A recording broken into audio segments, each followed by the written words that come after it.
to my great admiration, who sees the problem is precisely President Donald Trump. His four predecessors didn't. He sees it, but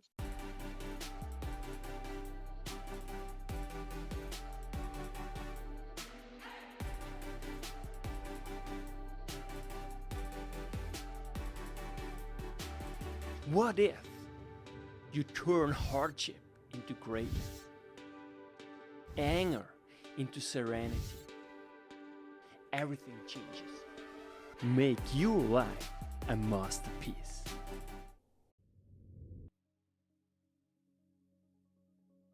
Welcome, I'm Yannick, your host, and now joining me, Edouard Prisse. Edouard Prisse is the author of Sleeping with the Enemy, What the White House Still Misses on China. Edouard Prisse, welcome to the show. It's such a pleasure to have you. First and foremost, though, who is Edouard Prisse in simply one powerful sentence? I am an independent thinker from Europe, and I am on purpose not allowed and member of any either party or think tank because I don't want to be influenced by standard thinking somewhere else. And so I am a quite independent man, and I have been seeing already 20 years ago what was going to happen with the US's and the European links with China in commerce. Well, that's the basis of my work. What made it not just desirable for you to be independent, but absolutely necessary for your work? It is that when thinking and when you read about what is being thought about the US relation with China, all these opinions are different from mine. And as soon as I would have joined any think tank, the think tank in question, whichever it would be it Brookings, for example, would try to influence what I think. And I think that is wrong because I'm convinced accepted thinking at the moment everywhere else is not correct. So I must stay independent to be able to continue seeing and saying what I see and say. Your training spans from mathematics, law, and business. Which discipline most shapes your analysis of Yes, China? mathematics, law, and business school. It is precisely because I have all three that I'm able to see in this complex matter what is how to see it right. You need all three disciplines, so not one of them is a paramount. I need all three together, and I'm happy to have them. So tell us a little bit to give us some context. What made you interested particularly in China? Because you are in the Netherlands, and so it's not obvious the connection. So elaborate a little bit so we get some context because you actually know a lot. My first contact with China was that I created there a daughter company of my own company when I still had that firm, and have been there 25 times to run that daughter company. Fell in love with a Chinese woman, married her, have children with her, have therefore an in-law family in China who are all members of the party. And very early, already in 1990, I knew how extraordinarily powerful is the party in China and how nonsensical were all the wishful thinkings in the West that democracy would come there. And then when in 2000, Bill Clinton started free trade with China, I immediately knew that this was erroneous, that his arguments to start it were completely off the mark. And I then thought, of course, this will be corrected. and I trusted that I didn't need to do anything. Our governments would correct this free trade, which in my eyes was leading to drama, would correct it and stop it, and they didn't. So I then thought I must write about it, and that's like an obligation because I see what others don't see, and that's my interest. So first, my in-law family, the seeing the power of the party in China that was much bigger than everybody here thought, and second, the era of Bill Clinton starting on totally erroneous grounds, free trade with China, and those two things together, and that not being changed, incited me to continue. Is that a good answer? Before, yeah, very good. I mean, we go more deeply about wishful thinking Yeah, later on. But now I just want to ask you a more general question because that's also something very interesting. And you really have the best interest at heart for both countries, right? Because you have stakes, right? In China, for example. You are not, you are very nuanced actually in your analysis. You basically are arguing that it should be put on the same playing fields, right? So when we yeah, cooperate. But before we go into that, I'm just want to ask you one thing is that it's really hard. I have many Chinese friends, especially international students. They are all back, in Beijing and in China in general. And they work, yes, mostly for government and so on. They're wonderful people, but it's also shocking that whenever I ask them the same question about what they think, for example, about Xi Jinping, they were always the same answers. They always said the same thing. And it didn't matter whether they were finance students, economic students, law students. It was always, as long the economy is growing and is doing great, we 100% support him. What is your exactly. take on that? Well, when you live in China and when you are Chinese, that is the obvious outlook. The economy is good, and people like my in-law family, who are member of the party, don't have any problem morally with being member of the party. They think that's just nice and fine, and it's good for my career, and that's it. So I understand that, and what we see is that the dictatorship in China has two essential elements that are not good for us. The one is they keep very cruelly, and we are not cruel here, but they are cruel over there. They keep the manufacturing people who work in the factories poor on purpose so that manufacturing keeps being cheap. And most Chinese that you speak are members of the middle class in China, which is completely separate, cruelly, by the dictatorship from the guys who work in the factories. And the guys who are separate and are the middle class, but are nice, clever people, don't even see them because they are very cruelly and very efficiently completely separated from the workers. That's one thing. The second thing is China is being expansionist in the South China Sea in a way that we, and with that US especially, is not at all expansionist. So there are two things that do not tie with how we see the world, and of course, people living in China don't know that and don't see that, but we from the outside do see it. It's also very important because you are also an admirer of the United States of America, and there we can't Yeah, really make the argument that it's not expansionist, but it's probably necessarily because otherwise Europe will just fall completely apart. And I just tell you one little story. When I was a little kid in Switzerland, I was always in my head, it was always, when we are in trouble, the Americans will come and help us. So this was how I grew up, literally.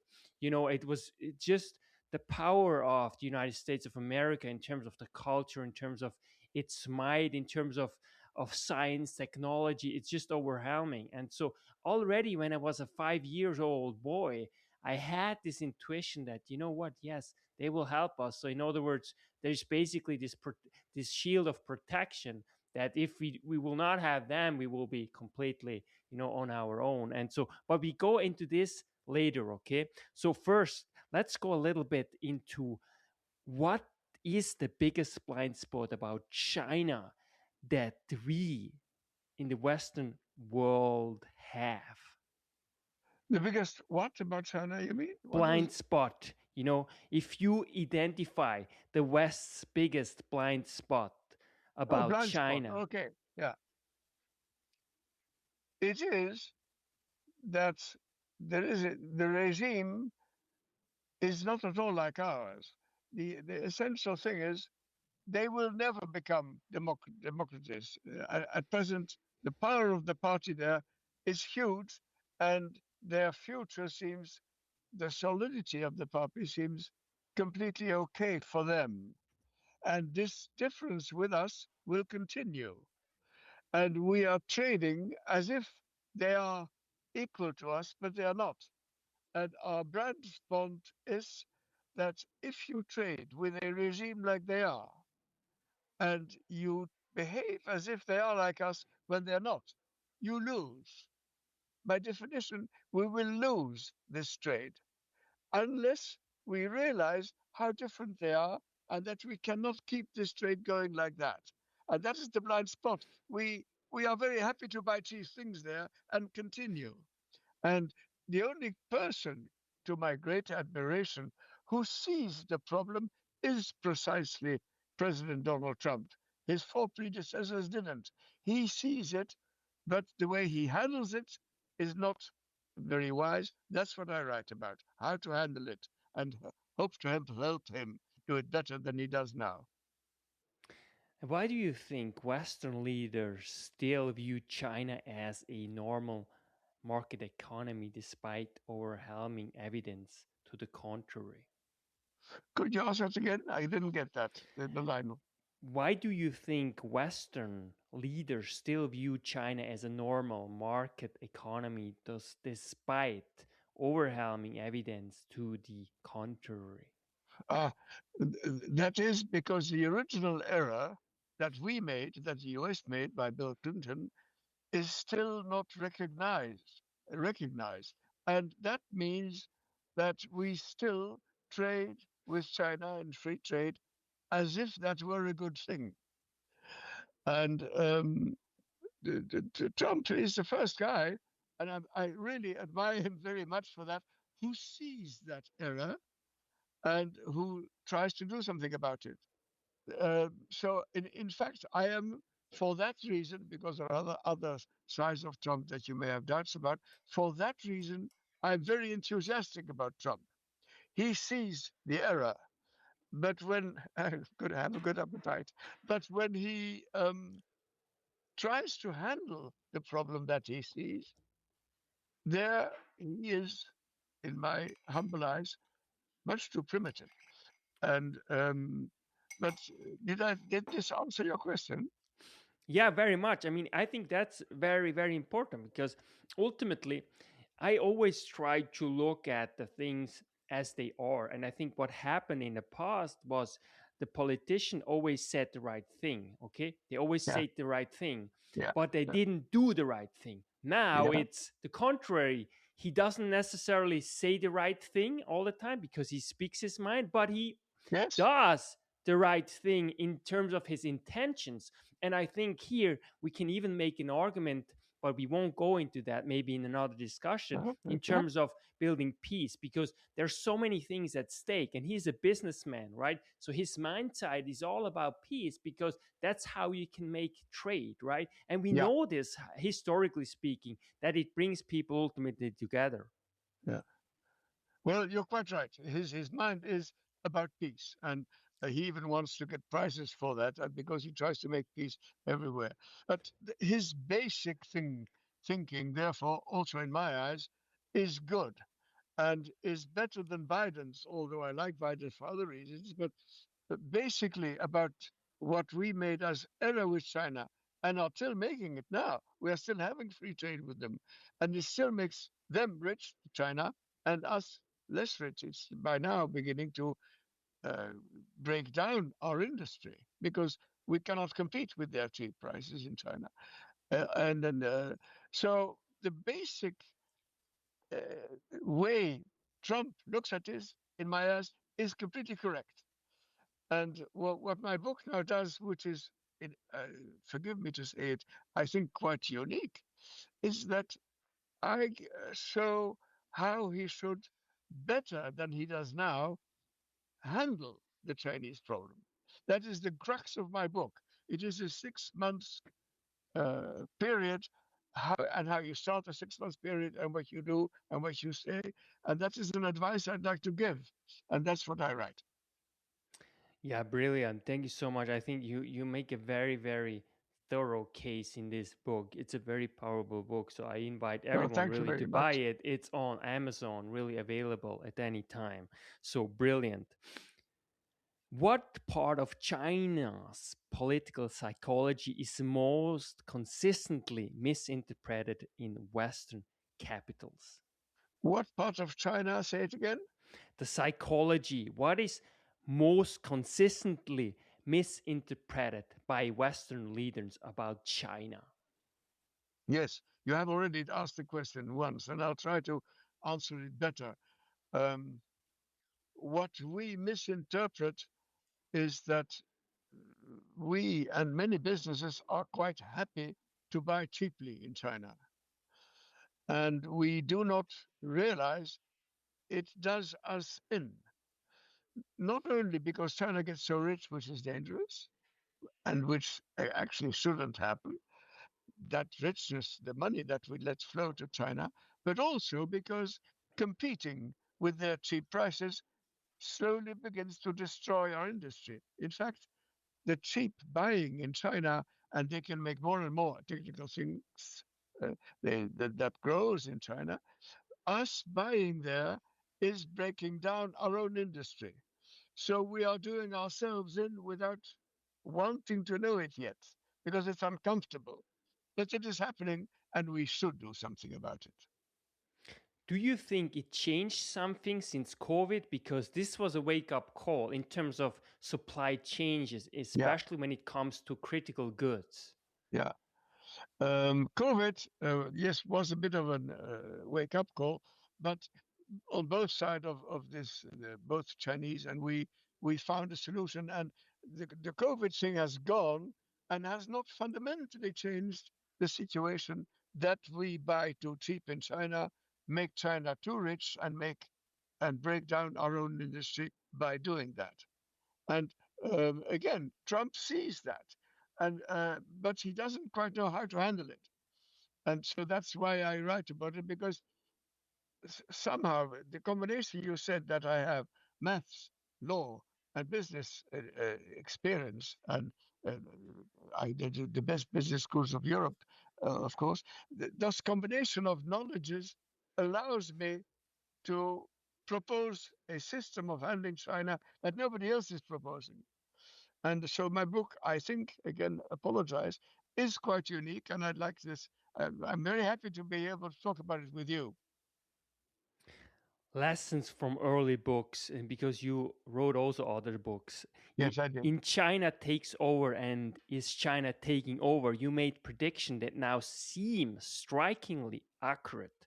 Yes. Which early warnings remain unacknowledged by policymakers? My earlier books remained unread, mostly.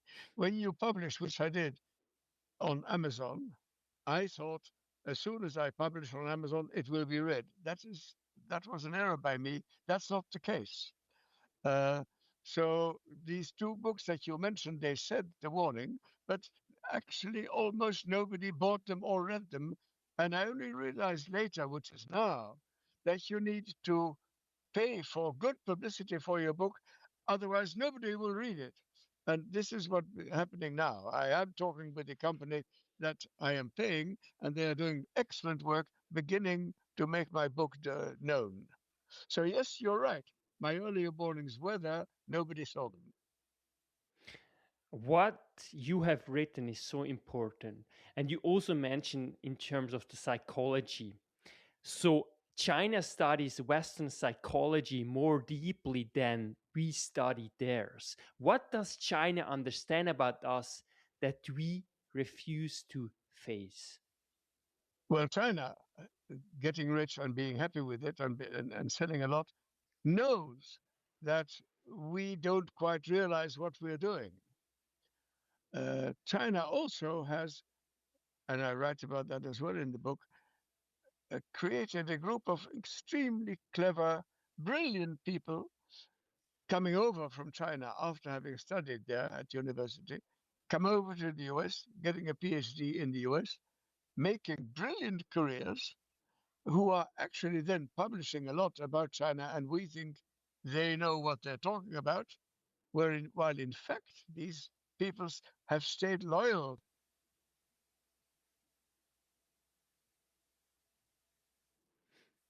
Someone is trying to call me. That's I had to. Okay, so um, there is a Chinese activity also in trying to influence us in thinking China is not at all dangerous, and they succeed rather well. And the Chinese opinion about us, because that's your question, is let us try and build on the naivety of the Americans and the Europeans. They don't really realize what's happening. How has Western naivety evolved or not evolved over the past decade? What has secularization to do with it? It seems that the only country with a vision for the West is really the United States of America. And what do you consider the most critical element of Europe being without vision and mission? Yes, you're right. The first thing why I think it is the US that can only do something is because the US also has the biggest trade deficit with China. If Europe were to shut off their free trade with China, would not be an important shock enough for China. They would just think it's ridiculous. The second thing is, why does Europe not follow? Well, there is, to my dismay, because I am a European, a lack of realism in European government and Brussels government circles. There is a lack of macroeconomic knowledge and insight.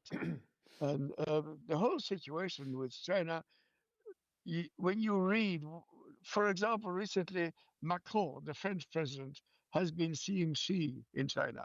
He is trying there to make agreements about trade. And of course, if you see at the size of France compared to the size of China, he is there in a very weak position.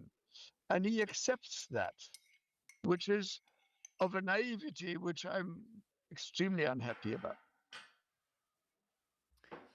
Thank you so much. I think it's really hard. I mean, for everyone, right? There's no really easy way out because it is not easy because there's so many things that are interrelated, and so for any politician, right, it is hard anyway. So I don't want to blame anyone or any politician because it's Neither do really I. really complex, right? Exactly. Yeah, But what you are really doing is you're really educating the public and to show like the complexities, but also at the same time what is actually at stake.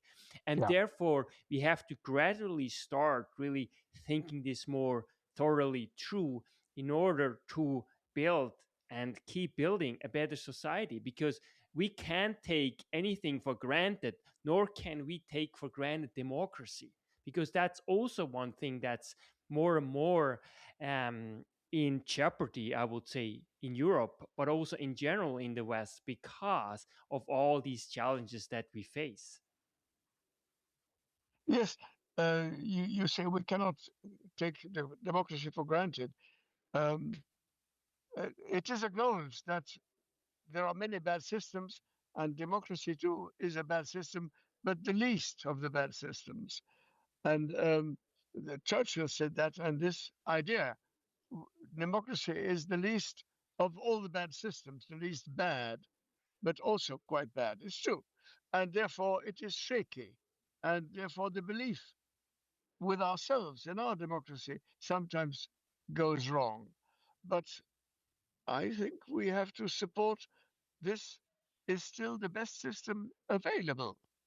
And I'm not very skeptical. It's this continuing support of democracy in both in Europe and in the US is going rather well. I'm not afraid it will break down, even though there are voices that say, oh, it's completely going wrong. There are always voices saying that. I don't agree with it. I think it is not going too bad. Yeah, it's part of a process. I think there's no perfect system, but if you think you Exactly. can put in Exactly. place a perfect system, then you are dealing with very dangerous ideas, with totalitarianism, with ideologies that are not really helpful. And I think democracy, as you say, but that's also, we are simply the system, and the country is simply a result of the individual at a bigger scale, and that's ultimately flawed. And public policy is here in order to manage as effectively and fruitfully conflict within society, really. That is Yeah. what the definition is. You're quite right. And I have no dispute with what you say. So that's, we agree on that. And so, if I may go back to what I try to do with my book, is first of all to get those who read it understand we, the US, have made an initial error that we must first recognize before we can do anything about it. Second, Trump sees that error, but Trump does not handle it well. You know what he did with tariffs? They went up and down, up and down, up and down, because every time he put them up, which is correct to do, the consequence was that something went wrong. So his whole system of putting tariffs up quickly is an error in itself that he yet still doesn't understand. And I think he is being very unprofessional, being advised how to handle it. And so my book tries to do that better. Maybe he's simply not listening too. I mean, so sometimes I'm not sure if, I think he has a very competent team around him. I don't think that these people are, or do You you are think? right that his team thinks they are wonderful. In that sense, they are confident. They you read them how confident they are. But if you see what they do, in my humble eyes, and that's my book, they do it not right at all, and that's what I write about. Brilliant. You do it in a very powerful way. So I really invite everyone to really get a book on Well, Amazon. You can also buy it, and we put the link below. How do you respond to the argument that decoupling is impossible or too late? it's not impossible. You can close the frontiers, but it is a silly answer. First of all, because the idea of trade, even with China, is excellent. It's just that it's being done badly. But my idea, and I think many in the world agree with that, trade is good, and with China it must be as big as it can, as long as it's equilibrium. And it's not equilibrium right now. So that has to be changed. But let's, for God's sake, keep trade, keep contact. When you decouple, you do something extremely aggressive. And the only reaction China can have to our doing something aggressive is to be aggressive too. That is very unwise, I would think. You were briefing the National Security Council for 20 minutes. What three priority would you insist cannot wait until 2030? Sorry, do it again because my telephone is doing something strange. Will you please ask your question again? I'm Yeah, sorry. sure, no problem. If you were briefing the National Security Council for 20 minutes, Yeah, what three priorities would you insist cannot wait until 2030? absolutely urgent is first recognition that Bill Clinton naively made an enormous error in starting free trade with China and predicting completely wrongly what will happen. We must first, and the National Security Council should help in first having the US recognize publicly and without shame that they made an error. Because as long as you don't recognize the error, it is impossible for you to correct it. So that's the first priority. And once that is done, then you can begin, and that is the second thing I would ask them to do, then you can begin seriously to think, what can we do to correct what we were doing and are still doing due to this error right now? And that is what Trump understands already. Let's stop the free trade. And then Trump does do that and does it wrong. And the third thing is, of course, it sounds a bit ridiculous, but I would say, please read my book. That's the third advice. And it's sad, but only if you read my book, the discussion about what must happen can start. And I'm not a genius. I'm just indicating a way. Well, so I hope that's being seen. The path forward.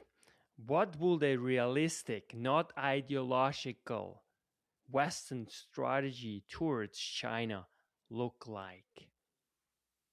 What would be an idealistic No, strategy? realistic, Oh, not realist. ideological. Ah, okay. Well, I'm sorry to say the whole thing the same time again, and I apologize. Uh, the most realistic is to to realize that, beginning with what Trump said and what has happened since, and what everybody follows the U.S. in this era.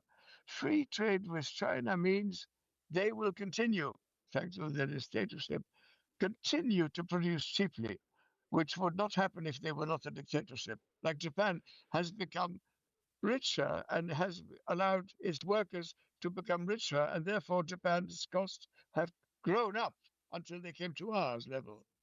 China will not do that because of the dictatorship, which Japan has not. Japan is not a dictatorship. China is. So the realistic thing is, see what error we made. And so I'm sorry I'm repeating it the whole time. It's the basic. As long as you don't want to know the error you made, you can forget doing right things. Now that's the most important thing. That's what also Jung was Yeah. arguing in I'm terms of. sorry that I repeated the whole time. No, it's very important because these points need to be come true, and it's important that first you have to confess, you have to actually admit that you did a mistake, and then you Yes, have to explain why, and then you exactly. can educate yourself, and ultimately you can transform and actually Exactly. change, But and you that say, does apply to humans, individuals, but also to governments at yeah, large. yeah, But it's just absolutely the much government too. more Actually, hard. more to government because people will listen. As long as the government keeps making the error and not saying anything, people will not follow. The government must say, look, we made an error, look, and we're going to change it. That is, as you say, that is essential. I agree. And it also breeds confidence and trust because that's also partly an issue in the Western world that there is a decline in public trust towards governance. Yes. And that is, of course, because very often, and not only on the subject we talk about here, government never wants to acknowledge they have done something wrong. And the trust will come back. If, let's give an example, should President Trump make a speech and say, look, I want to recognize we, the US, have made an error, and this is the error, that makes people trust you. So hiding the error you made, and for the moment, even though Bill Clinton was a Democrat, and so Trump will be very happy to criticize him, he's not saying clearly yet, this is the error we, the US, made. And if he does that, that will, in my eyes, be an enormous influence in getting trust back. What role should individual citizens play, not governments, play in strengthening resilience against authoritarian influence? What So, can we so do concretely as a uh, citizen, not governments, in well, order to improve the situation?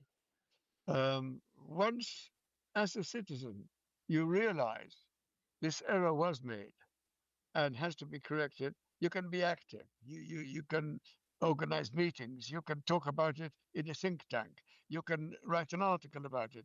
And that, as a citizen, you can. And of course, I would hope my book triggers that mindset to do so.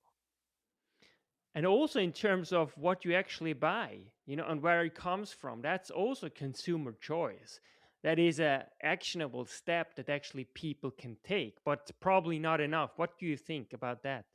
Well, there are voices that say uh, we shouldn't buy in China, but that doesn't work. I mean, you can say that, and some people follow that, but the bulk of what happens in trade is that people go for the cheap things. You cannot stop that, and you shouldn't try to stop that. It won't work. So, g- giving the buyers a moral task not to buy in China sounds very nice, but doesn't work, even if it is morally nice. So this is illusionary. What you should try is say the government must stop what is happening so that we cannot buy, but we cannot stop that. Of course, I myself, and I write this book as you know what I've written, I buy cheap Chinese goods. Why should I buy something which is called the triple or the double? uh, that will not change anything. The whole industry and every consumer, and that is 99% of them or 95%, forget the 5% who agree not to buy from China. All the others will continue. So telling people not to buy from China doesn't work. What's the most underestimated Chinese ability? They work harder. They obey much more than we do. And their whole culture is obeying power. That was true in the time of the emperors. You obeyed the emperor. It is still true and very true. It was true in the time of Mao Zedong, the big ideological leader, even if whatever he said was ridiculous. Everybody did what he said.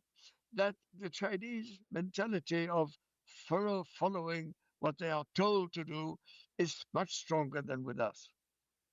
It's so true. They're so incredibly hardworking. They can stare Exactly. at the screen for hours and studying like in the library. It's Exactly. just Yes. incredible. You don't see that. Only Chinese You'll see students. that too, haven't you? Absolutely, all the Yes, time in the library. It exactly. blows your mind.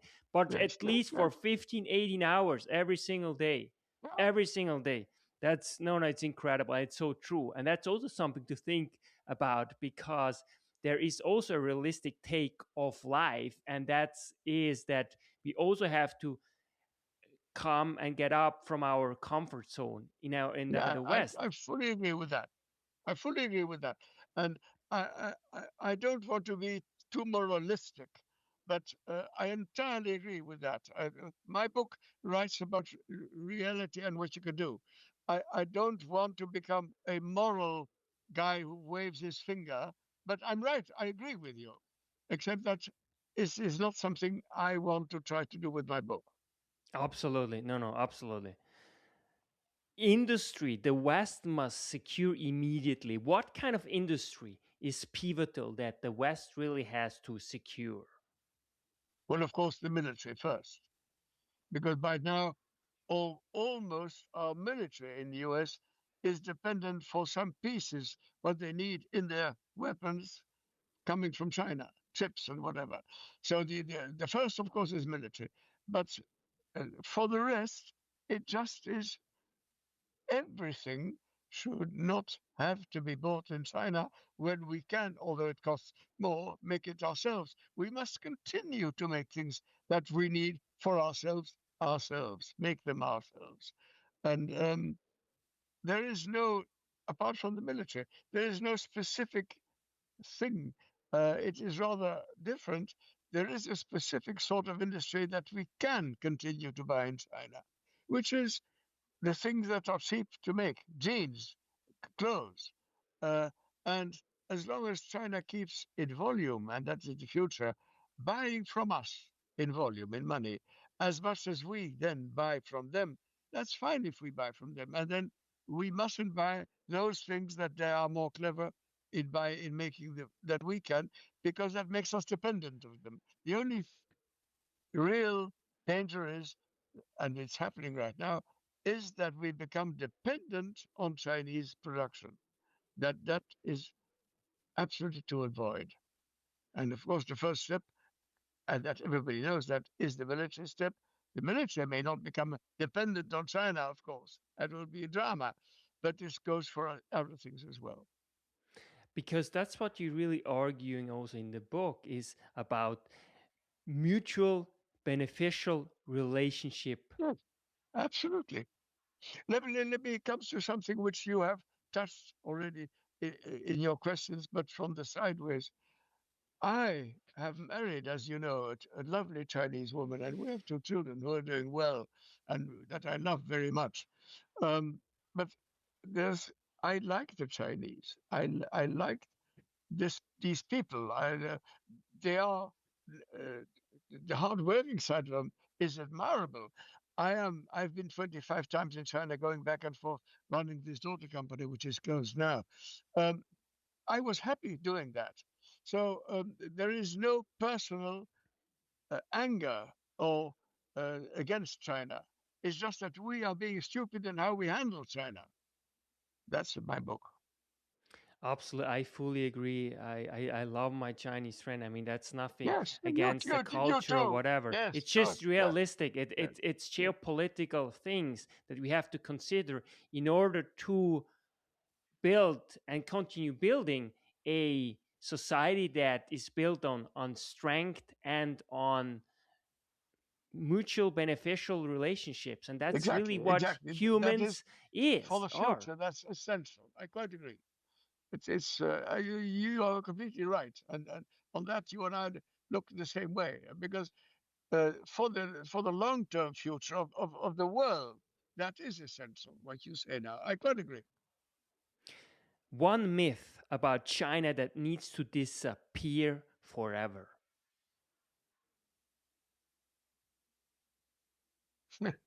That's a difficult one. Um, Let me see. One myth is let's leave things as they are, it will end up well. That's completely nonsense. If we leave things as they are, they become too powerful and too aggressive. So we have to stop enriching them with our money. And what do you say to people who think that the Communist Party will implode at some point? Uh, uh, I show them that this has been predicted already in many articles in the US in the year 2003 and onwards. And all those predictions fail. So if you do that again now, please, please stop your nonsense. One word to describe the next decade of US China relations. It is my hope, and I'm not sure that the US will wake up to reality. They don't yet, although Trump is going halfway already, but then his implementation is bad. But my hope is, for God's sake, let us do it well. Lastly, Edward Prisse, what makes you truly feel alive? Yeah, yeah. Uh, that's a question. It is first, of course, and there are two very different elements there, because it is with my book trying to do well and get it seen. It makes me very alive because I think I'm tackling a very important problem. But next to that, what makes me feel alive is very different. It is having nice friends and being nice to them, and it is for my sister, for my children, being someone that you can count on. That makes me feel alive. So the book is my work, but it makes me feel very alive to have, and I'm lucky to have good friends that I see regularly. And when someone asks me, "Can you help me?" then to be able, if you can, to do that, that makes me feel very alive. I'm not Everyone who always is able. listening, thank you so much, Edouard Prisse. Everyone who is listening, let's get a copy now on Amazon. We will put down the link. Sleeping with the Enemy, What the White House Still Misses on China. Written by Edouard Prisse. Truly a independent and exceptional thinker. Thank you so much for being truly a blessing to myself It's a and pleasure. really to the world. A pleasure, Yannick. And nice to talk to you. Thank you very much. Goodbye. Edouard Prisse. Yeah. Okay. Goodbye. That's why knowledge matters.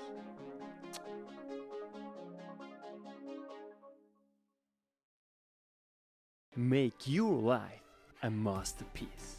Visit now programs.the-ykm.com. Meant to